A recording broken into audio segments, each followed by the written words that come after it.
All right, let's talk about something called essential housing.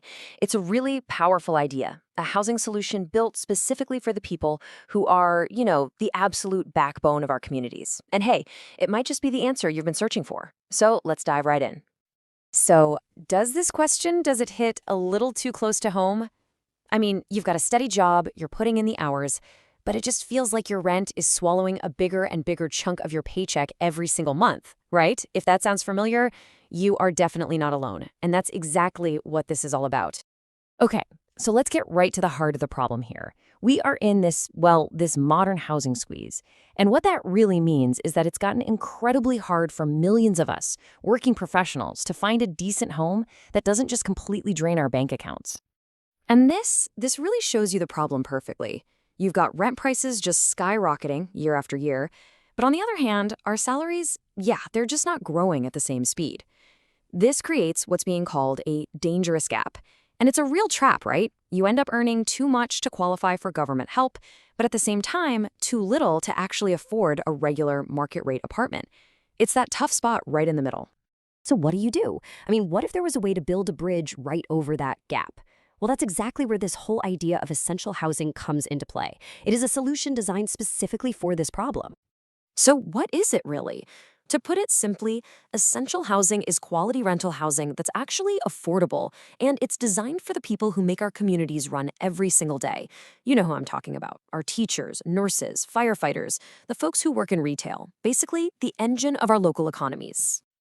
And really, the whole goal here is to help you get financially stable. You know that old rule of thumb that says you should only spend about 30% of your income on rent? Well, for a lot of us, it feels more like 50% or even higher. Essential housing programs are built to get you back to that healthy, stable 30% number. Okay, that brings us to probably the biggest question on your mind. Do I qualify? Well, it all boils down to the numbers, specifically your income. So let's break that down. All right, there's one key term you're going to need to know, and that's AMI. It stands for Area Median Income. It sounds complicated, but it's not. Just think of it as the financial midpoint for your city or region. It's the benchmark that all of these housing programs use to figure out who's eligible. And this chart right here shows you exactly where essential housing fits in.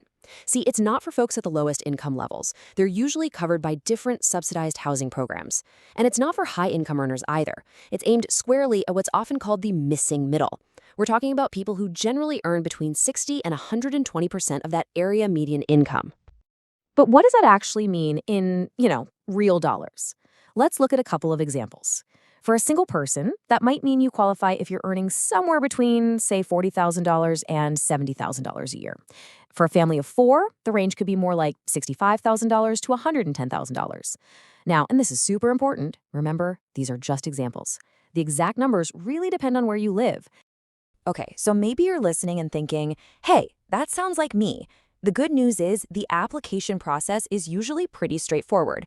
It's designed to be accessible, not to trip you up. So let's walk through the first steps you take.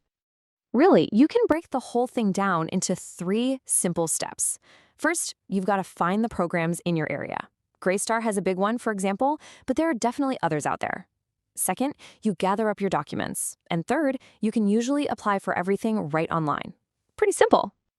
And here's a little checklist of the stuff you'll probably need to have handy. We're talking proof of income, so pay stubs, maybe tax returns. Then some employment verification, a valid ID, and your rental history.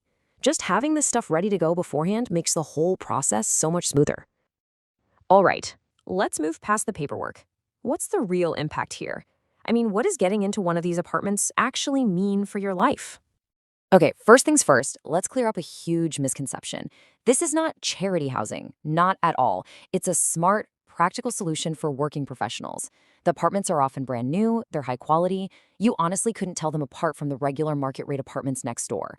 The only real difference is the rent you pay. Now, of course, we've got to be realistic. Let's weigh the options. The pros are obviously huge. You get a quality apartment for a lower rent designed for working people. The cons? Well, they're mostly about availability. There aren't an unlimited number of these places. The income rules can change, and in some cities, you might end up on a wait list. But the payoff, the real benefit here, is financial freedom. Just think about it. When your number one biggest expense, your rent, is finally under control, you can actually breathe. That extra money is yours to pay off debt, to finally build some savings, to invest in your future. It gives you room to move. It gives you options. And I want to leave you with this one last thought, which I think says it all. Housing should support your life, not control it. And that's really the point, isn't it? Essential housing is just a tool, but it's a tool that can give you the stability to move forward, to build the life you actually want. So the real question is this a tool that could work for you?